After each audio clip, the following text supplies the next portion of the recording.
Ladies and gentlemen, this is TVP World. You're watching another edition of Military Mind, bringing you news from the front lines. I'm your host, Benjamin Lee. According to Ukraine's Air Force, overnight on September 25th, Russia launched 154 drones on the country. Local authorities reported 26 of them struck targets at 9 different locations.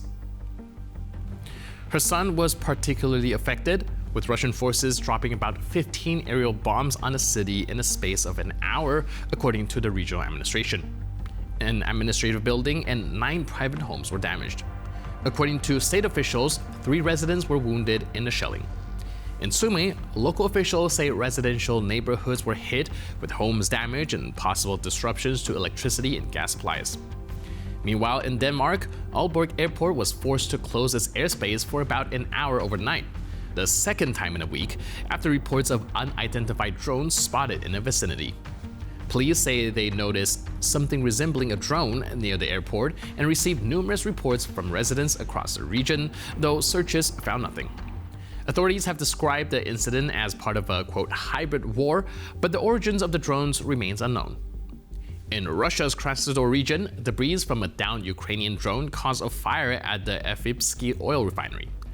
The blaze covered about 30 square meters before it was extinguished. No casualties were reported. Russia's defense ministry claimed that more than 50 Ukrainian drones were shot down overnight across Krasnodar and Rostov regions. Moving to the front line, the US-based Institute for the Study of War says the Russian Ministry of Defense continued to exaggerate the progress of its troops in Ukraine in order to support the Kremlin's false narrative that Russia's victory in Ukraine is inevitable. Analysts point to a statement by the Russian ministry claiming that between January 1st and September 25th, its forces captured 4,714 square kilometers of Ukrainian territory and 205 settlements. However, experts say evidence show Russia only seized around 3,434 square kilometers in a time frame which is significantly less than what Moscow asserts.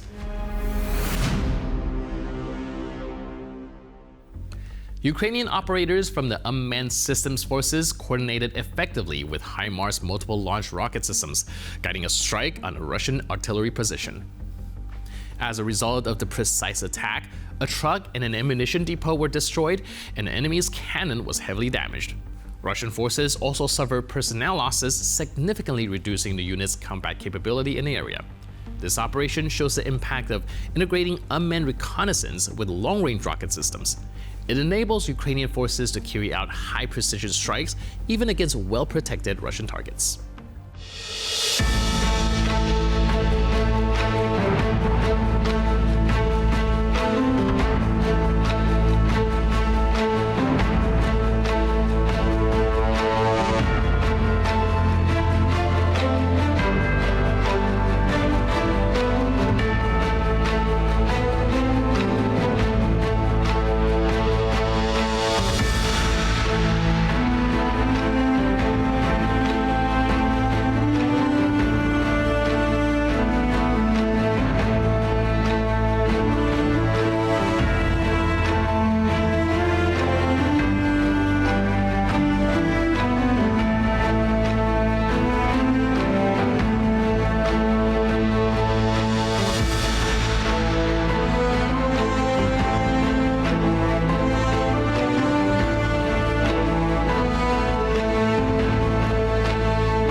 Engineers and railway workers from the Armed Forces of Ukraine unveiled a unique Ukrainian locomotive equipped with a metal mesh structure designed to protect against kamikaze drones. Now, this shielding reduced the risk of damage to critical transport, helping cargo and personnel move more safely through areas targeted by enemy drones. This mesh can absorb the energy of drones and explosions and prevent direct contact between the warhead and the locomotive without obstructing the driver's view or affect the locomotive's performance.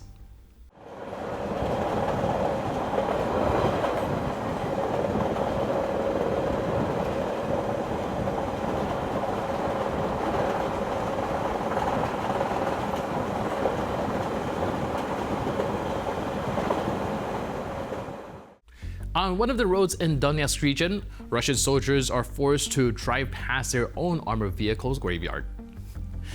The roadside here has turned into a strip of scrap metal, tanks, infantry, fighting vehicles, and armored cars destroyed by Ukrainian troops during the fighting in recent weeks.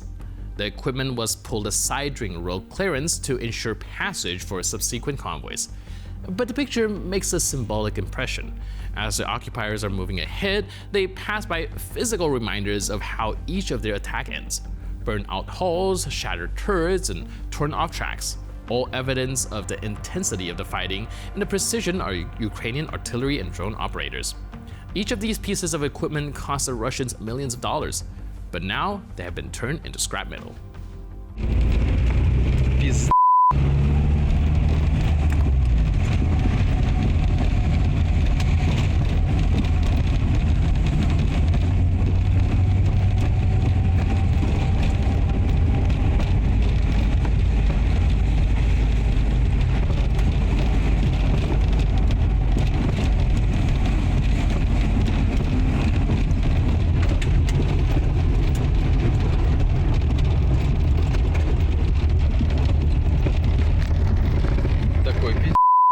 In Crimea, a temporarily occupied Ukrainian territory, special forces from the Ukrainian Ministry of Defense Main Intelligence Directorate, known as Primoria, continued to carry out precision strikes on high-value Russian targets located there.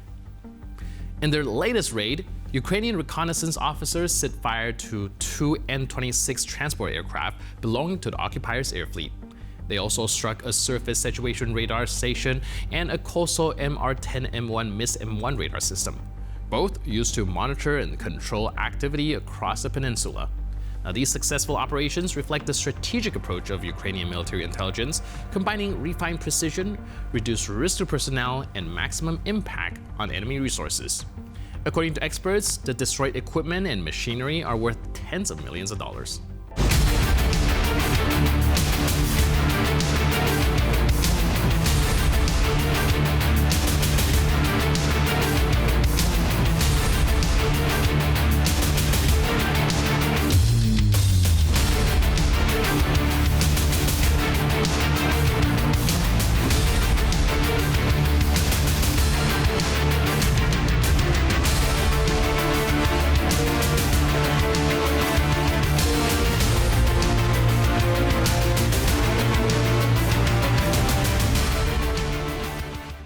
And with that footage, we conclude this edition of Military Mind. But for more news, update, and commentary, please stay tuned to TVP World.